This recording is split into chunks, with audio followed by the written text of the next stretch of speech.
news is not gonna make you happy. That's good news in a tough economy. It's a good reminder. It doesn't matter what you get. Doesn't matter whether it be money or opportunity. All those things might excite you for the moment. Even a relationship, as magnificent it may be, might be exciting for a while. But if you don't keep growing, that relationship isn't gonna stay exciting. So the secret to real happiness is progress. Progress equals happiness, and if we can make progress on a regular basis, we feel alive, and that's why at the beginning of the year we get this thing like, okay, I can have this fresh start, I could really do what my soul desires, I could expand, I could grow, I could improve, I could change, or maybe better than change, I could progress. See, think about that. Progress is an aliveness to it, doesn't it? You don't have to work at changing. People say all the time now, well, I'm working on changing. Don't worry about it. You don't have to work on changing. Change is automatic. Your body's gonna change whether you want it or not as the years go by. And no matter how hard you work, there's gonna be some changes going on there. The economy is gonna change no matter what you want it to do. The weather is gonna change. Relationships are gonna change. Everything in life is always changing. We don't have to work on change. Change is automatic, but progress is not. So if you wanna make real progress, then you really gotta look at your life in a different way. You gotta say, I gotta take control of this process and not just hope it's gonna work out like people do who make a resolution. Because really, isn't that what they're really doing at the beginning of the year? They're saying, well, here's my resolutions for the year, and they really basically tell you their wishes. It's their wish list. It's what they hope it all comes together. And then they call it a resolution, but they don't know what a resolution is. When you resolve something, to have a resolution is to resolve it. When you've resolved, this is how it's gonna be, that's when you cut off any possibility except the thing you've committed to. It's like the old adage, if you want to take the island, you burn the boats. Because when you burn those boats, there's no going back. You're gonna find a way to make things work. And most people, they're stating what they hope will come together, and if it doesn't happen, then they're disappointed, but they're not too disappointed because they're not too vested. What does it take to successfully create a lasting change in your life? To not only have a New Year's resolution you follow through on, but really have a lasting change? Well, the first step for lasting change is very much like making a New Year's resolution. Fundamentally, it's the same. The first step is you gotta have a vision for what it is you really, truly want. Not what you think you want or what you should have. I mean, what are most people's New Year's resolutions? I'm gonna stop eating sugar. I'm gonna stop smoking. I'm gonna lose 10 pounds. The problem with that is it's not very inspiring for most people. It's not telling you what you're gonna get. It's only what you're not gonna do. And it's kind of hard to have you move forward with that. A vision is about what you're here to create. A vision that really works is one that excites you. If you say, well, my resolution, my goal, my outcome for this month, this week, this year is to lose X number of pounds, that's okay, but it's not very compelling. It has to be a compelling vision. It's gotta have something that has the power to pull you, not something you have to push yourself to do. Those are two different kinds of motivation. Push requires willpower, and willpower never lasts. What will last is pull. Having something so exciting, so attractive, something you desire so much that you have a hard time going to sleep at night and you get so up early in the morning to rock it and take it to the next level. That's what you're looking to create. And that isn't easy to get. But one of the reasons we do seminars and events and we say, why do that? Why not just read a book or something? Is because when you get in an environment where you're with people that are being put in a peak state, like when you're going to a sporting event, if you watch a sporting event at home, it might have a certain level of excitement. But when you're in a stadium with 50,000 people, suddenly it has a whole different level of intensity, and we feel that. And the bottom line of our follow-through comes down to our emotional intensity. In a different state of mind, you're gonna come up with a much better and a more exciting vision than if you're sitting on the couch going, okay, what are my new resolutions for this year? And you're doing it the morning after the new year has started, and you're a little inebriated, and the football game's on in the background. Probably not gonna have the power of focus there. Probably not gonna have the power of the energy to create something that's gonna pull you for this year. And you gotta do that. So it's gotta be a vision that's compelling. Something that it's gonna be a gift to make sure that it happens. And also, along with that compelling vision, you gotta have strong enough reasons that you're gonna follow through when the going gets tough. That's one of the biggest things missing for most people. They say, this is what I wanna do. It's not very exciting, it's not very compelling, but most importantly, they don't have strong enough reasons to push themselves through what's gonna be necessary to get that dream, to get that goal, when the inevitable challenges come up, when you're starving, hungry, and you're trying to go on a diet, right? When you got no time and you're stressed out and you haven't worked out still, and that's what you're supposed to do. When the economy gets tight and what you thought you're gonna do doesn't work, and so you give up on the goal instead of finding another way to get there. You don't let the fear take you over if you've got strong enough reasons. Those reasons can be positive, or those reasons can also be negative. They can be, if I don't do this, this is what's gonna cost me. And if I do this, this is what I'm gonna gain in my life. Reasons come first, answers come second. If you get a compelling vision and you got strong enough reasons that will push you through the tough times, you're gonna do things other people don't do. Instead of collapsing, even if you get off target, you won't go, oh, I blew it. You'll get right back on target, make the change, make things happen. And I know you've done this in many areas of your life. Just think about it again. I'm not teaching you something really new here today. I just want to remind you of what your soul knows. You got to change, you got to improve, and you got to go through a simple process fundamentally to make that progress. First step, vision that's compelling. Second step, make sure that there's strong enough reasons to follow through. Third step, you got to review it and feel it every day. I mean, anything. Have you ever had this happen in your life? Has there been anything in your life that you've ever wanted so badly? You were so desirous of it. You had such a hunger for it that you couldn't stop thinking about it. Could have been a career move, could have been when you were a kid, a car, it could have been a relationship, it could have been anything, but you were obsessed. You wanted to make this happen. You wanted to attract this to your life. You just wanted something. And you didn't even know how to get it. But it was so compelling to you. You kept thinking about it every day, envisioning it, imagining it, feeling it. And then stuff happened. And suddenly you started to attract people or situations to your life, and it just came together. Like, you didn't even have a total plan. It was just that it was so a part of your focus with so much intensity and emotion so often that it sensitized you to notice anything that could get you there. There's a part of your brain called the reticular activating system. For short, we call it the RAS. That part of your brain determines what you notice in the world. And it's really important because when you set a goal, when you get really clear on a vision, and there's strong enough reasons, and you review it enough, and it becomes a part of you, that part of your brain says, anything that relates to this, I need to notice. It's like, did you ever buy a certain kind of car, or maybe a certain outfit, and suddenly you see that car everywhere, or those outfits everywhere? Well, you know, the cars were always around, but why do you see it now? Because your RAS knows this is important, this is part of my world now. Similarly, when you really get clear, and it's compelling, and you're reviewing it every day, got strong reasons, and you're reviewing it every day, and you're feeling it, the brain becomes incredibly acute at noticing anything to get you to move forward. And so that's the power of this. So, you know, what do people do with a New Year's resolution? They come up with something they kind of want. It's not a compelling vision. They don't really have strong enough reasons, and they never review it again until they notice that they broke what they said they really want to have make happen, because they didn't really resolve. If you resolve, you got the vision, it's compelling, you review it daily, and you feel it, you envision it, and you experience it. Simple as it sounds. Now, ultimately, what is this really about? Ultimately, if you're gonna have lasting change in anything, you're really talking about just raising your standards. I mean, I always tell people, if you wanna know how to change your life, I give it to you in 3 words, boring as it sounds: raise your standards. Now, what does that mean? Corny as it sounds. Raise your standards. Oh, thank you for the breakthrough thought, Tony. I'm glad I wasted my time watching this little email with you. But think about it. Lasting change is different than a goal. You don't always get your goals, but you always get your standards. Maybe it would help you is to think about it this way. I try to explain standards to people with a different set of words. Think of it as everybody in life gets their musts. They don't get their shoulds. Like, think about it. Most people have a list of shoulds, don't they? Don't you have a list of the shoulds, things you should do, you should follow through on? I should lose some weight, I should work out more, I should make more calls, I should respond more rapidly to my email, whatever, you know? I should get into the office earlier, I should be, more confident, whatever your should list is. People love to have their should list be met, but it's kind of like New Year's resolutions.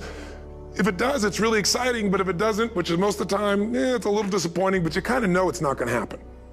But when you decide something is a must for you, an absolute must, when you cut off any possible, you say, I'm gonna find the way, or I'm gonna make the way. Human beings, when they resolve things, when they make a real resolution inside themselves, which is they raise the standard and they make it a must, they find the way. Think about it in your own life. Haven't you had some area of your life where you raise your standard and your life has never been the same? Maybe at one time in your life you smoked cigarettes, or you did something and you did it for years and you kept trying to change it, and kept telling yourself, I should. And then one day something happened. Something just clicked you over. Something took you over that kind of tipping point. And inside yourself, you said, no more. And it was a very, very different experience, wasn't it? Something inside of you shifted, and what was a should became a must, and you've never gone back. Is there an area like that in your life you can think of? Again, did you ever smoke cigarettes? Did you ever eat a certain way, drink a certain form of alcohol, and then finally say no more, and you just don't go back? And notice this, it doesn't really take any willpower anymore. Because somewhere when we make this click, when we make something a must, we attach ourselves to it. It becomes part of our identity. And one thing I've learned in the last, 33 years of working with people from now over 100 countries, 4 million people, is human beings absolutely follow through on who they believe they are. If you said to me, well, I'm really gonna work hard to stop smoking, but I've been a smoker my whole life and I am a smoker, I know your days are numbered. You're gonna be back smoking cigarettes again, because we all act consistent with who we believe we are. I tell people the strongest force in the whole human personality is this need to stay consistent with how we define ourselves.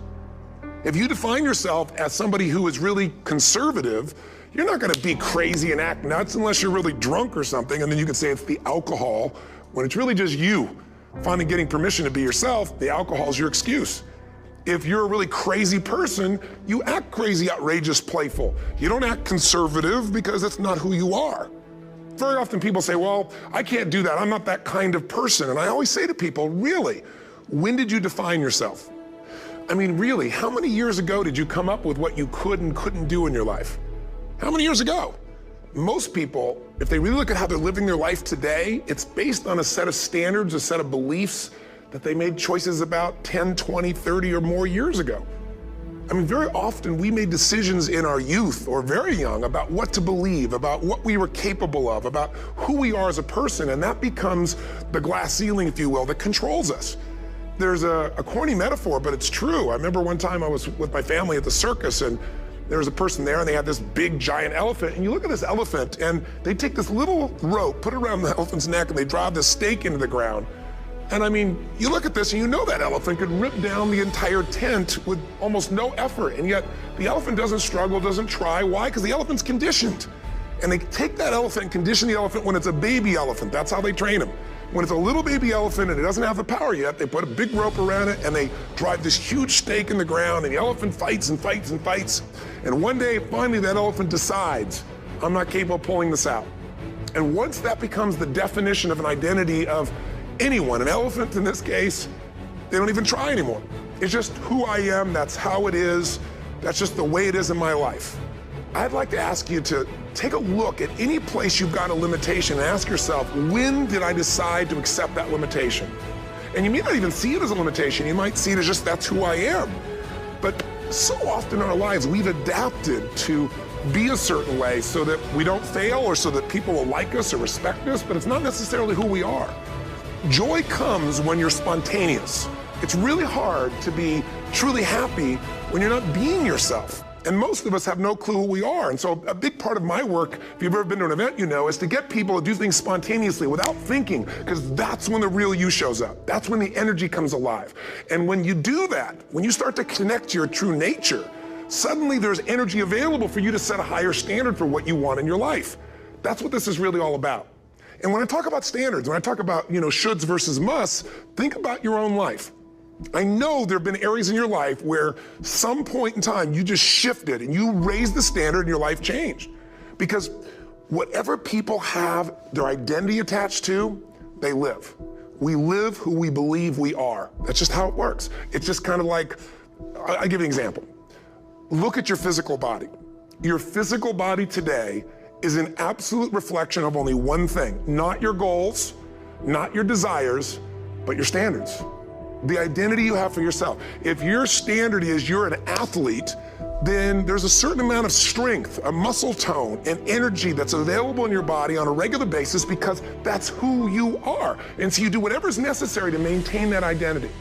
Again, the strongest force in the human personality is this need to stay consistent with how we define ourselves. Because if you don't know who you are, you wouldn't know how to act. Once you lock in on that identity, your brain finds a way to keep you there. If you say, man, I'm overweight, I've always been overweight, I'm big boned, and that's the story you got, then you're gonna always find a way to get back there. That's your settling point. That's your identity. That's where things lock in. If you see somebody who's in really great shape, you ask them, do you work out? You know the answer. Yes, how often? And they'll tell you 3 times, 4 times, 5 times a week, whatever. In a seminar, I'll ask people, who here works out at least 5 days a week? And I'm stand up.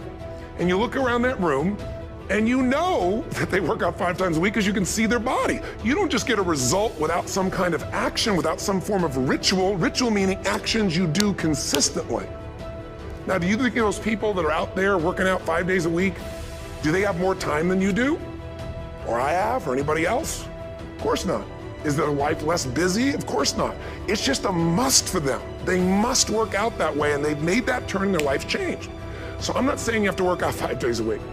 I'm just saying whatever you really want, wants don't get met consistently. Standards do. Whatever you identify, this is who I am. And so it's not so much about changing your identity as there's expanding it.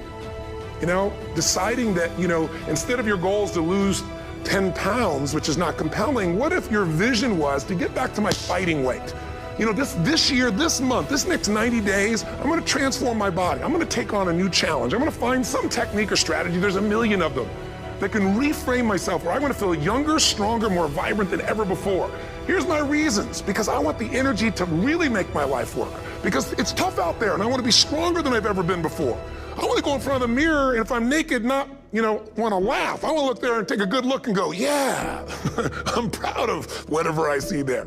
Whatever it takes, something's gonna make you laugh, smile, something that's gonna tease yourself, but something's gonna move you to another level. If you identify yourself in a new way and you own that every day, and that becomes the standard of how you live, you'll find the way to make that standard real.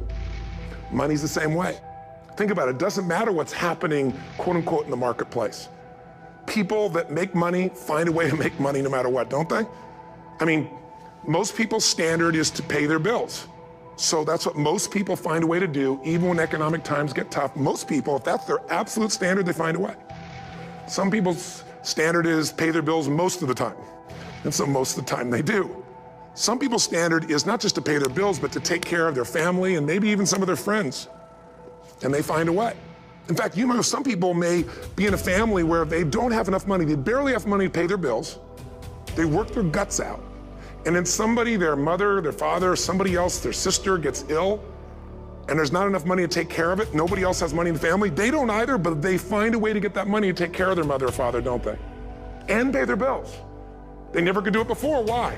The situation made them raise their own standard, and not everybody does that. Somebody else in the family might have money and still not take care of their mother. It all comes down to the inner game, my friends.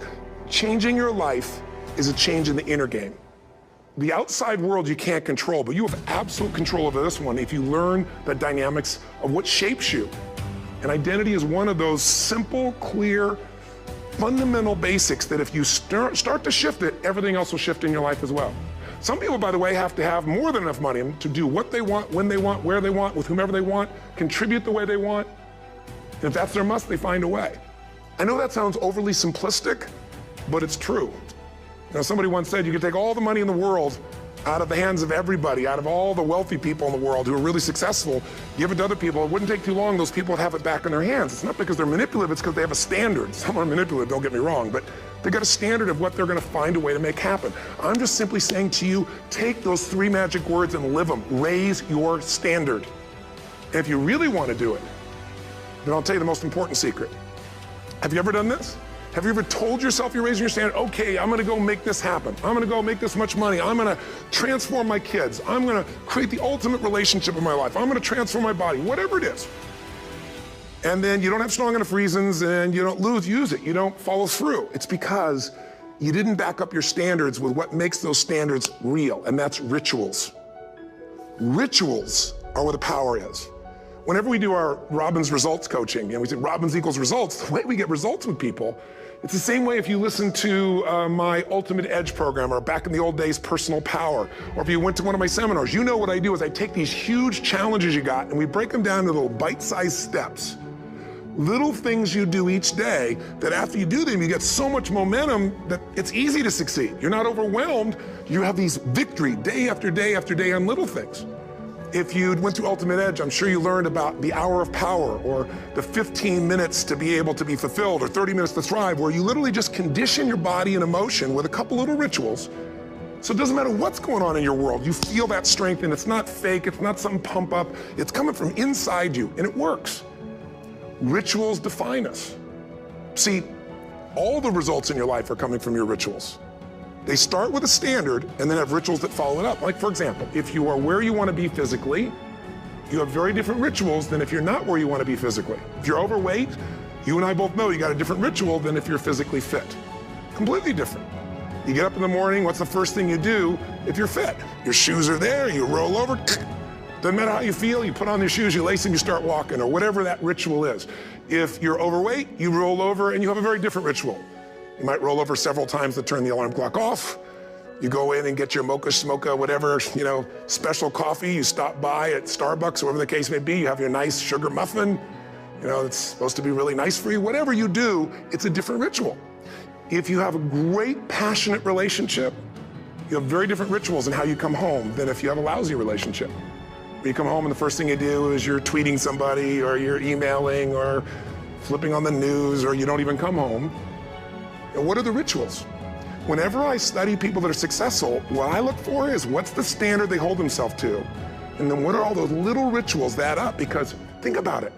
Success and failure are not giant events. They don't just show up. You don't just suddenly become successful or suddenly have this cataclysmic event that makes you fail. It may look that way, but failure comes from all the little things. It's failure to make the call. It's failure to check the books. It's failure to say, I'm sorry. It's failure to push yourself to do things physically that you don't want to do. And all those little failures day after day come together until one day some cataclysmic event happens and you blame that. That event happened because you missed all the little stuff. Do you agree with me? And success, by the way, is not some overnight event. It's all these little things. Success is having a vision. Success is making it compelling. Success is really seeing it and feeling it every day with strong enough reasons. Success is feeling the sense that I'm here to grow and I'm here to give something to the world more than just myself. Success is caring about other people. Success is calling and saying, I love you in the middle of the day for no damn reason. Or sending a note. That'll change your relationship. Have a ritual of something funny, playful, or a surprise you do. How many relationships are dead today because they have no surprise rituals anymore? You need to have some rituals, some cool things you do that nobody else does that gives you a better life than anybody else has. All the little stuff. That's where success comes from. In business, it comes from delivering more than anybody could imagine. All those little things add up. People go, wow, that's who I want to do business with. It's true in any area of your life. So if you look at somebody who's really successful and you think, wow, they're so amazing, they're such a genius, you got to dig underneath and you got to remember something. People are rewarded in public for what they've practiced for years in private.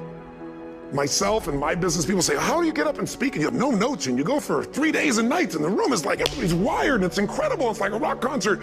How do you do that? How do you have that confidence? Well, and it's not confidence, it's experience now. But I did so much behind the scenes and I still do to make things right. How many people would know that since the time I was 17 years old, before I walk out on stage, still do to this day, wouldn't need to do it, but I still do it, I never walk out there without being in an absolute peak state of mind.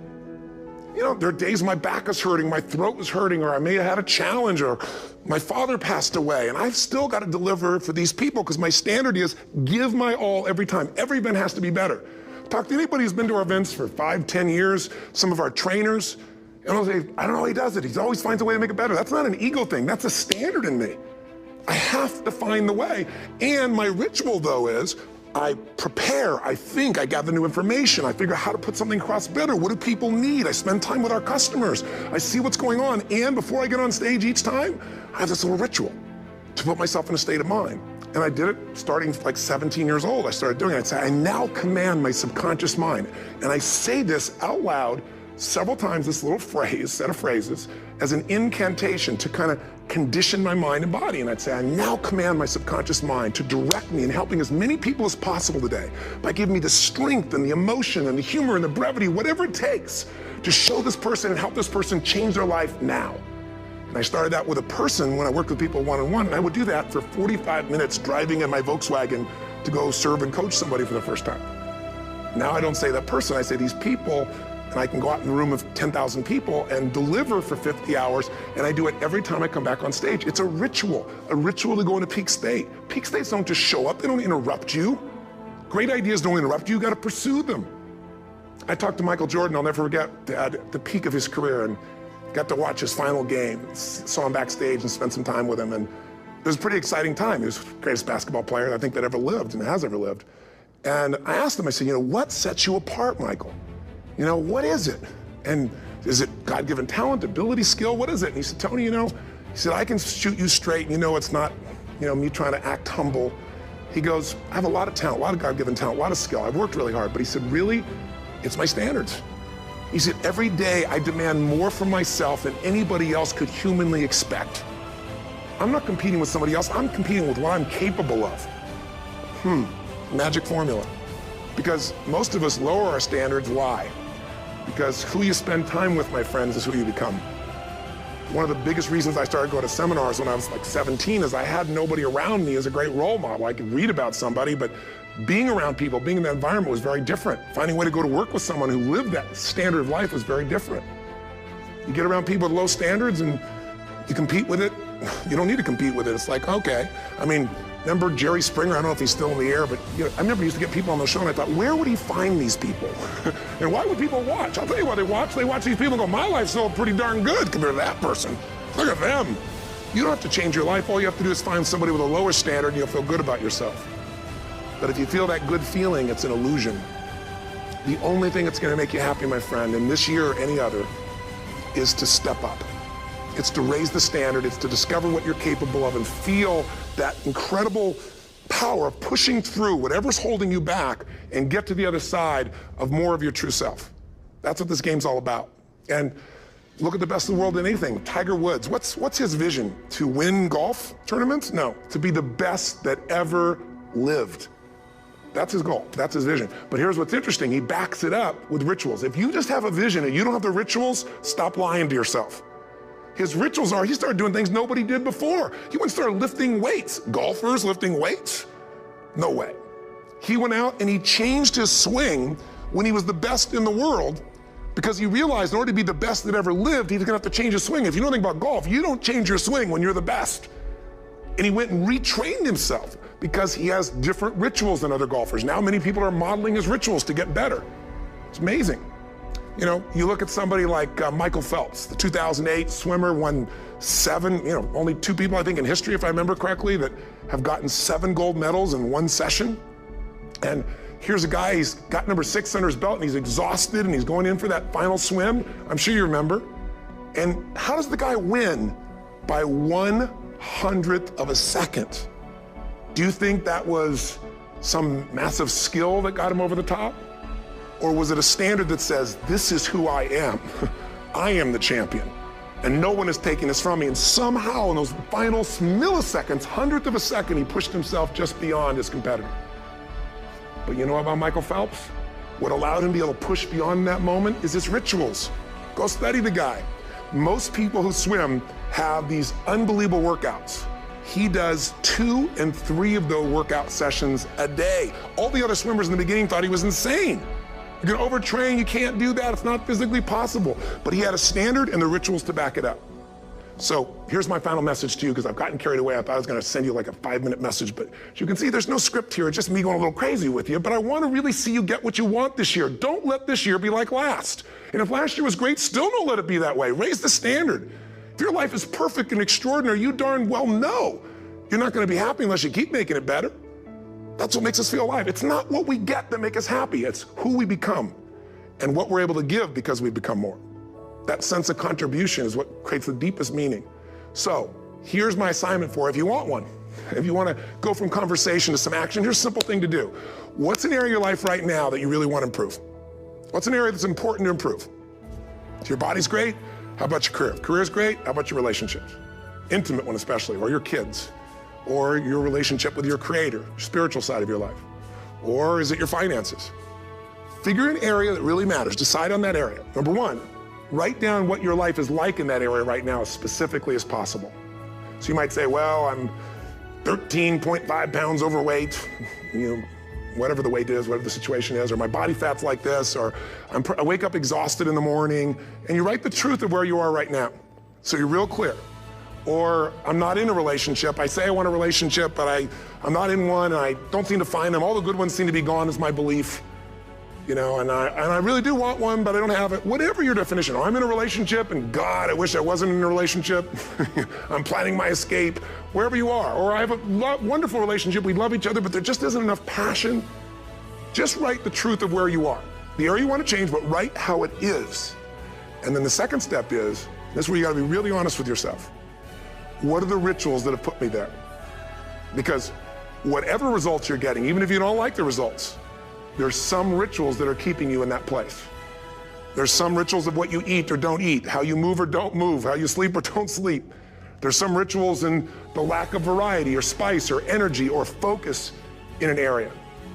There's something you're doing, and it's usually not one thing, it's a bunch of little things that you kind of do consistently whenever you think about getting in a relationship, whenever you think about working out, whenever you think about money. You get yourself in a state of overwhelm. You start thinking about all the things you can't control. Just write down all the rituals you have, and then here's the third step. What do you want? What's your vision? And be really specific. I want to be my fighting weight. I want to be the strongest I've ever felt. I'm going to turn my, whatever it is, be specific. And then, last step number 4, what are the rituals that'll get you there? What would you need to do differently each morning if you're going to be that kind of energy, that kind of strength? How often would you work out? What days would you work out? What time? A ritual is something you do consistently, usually at a specific time, so it becomes automatic. Let me tell you something, willpower doesn't last, but rituals can last a lifetime. I bet you have some rituals in your life right now you've been doing for years, even though some of them don't serve you. I'm just saying, wake yourself up. If you want a new year and a new life, you don't need to start on January 1st. Start today. Start with this little video. And just begin to see what happens and see how easy it is to just do a few little rituals. Don't do them all, just do 2 or 3 new things. And you know what happens? You'll get momentum.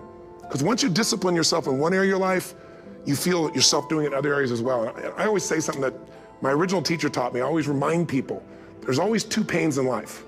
There's the pain of discipline, or there's the pain of regret. And discipline weighs ounces, as my friend Jim Rohn taught me. Regret weighs tons. You don't want to have regret. So right now, what do you want to change? What's it really like? What are the rituals that got you there? That'll take a little homework. If you're not sure, ask the people around you. They'll tell you what your rituals are.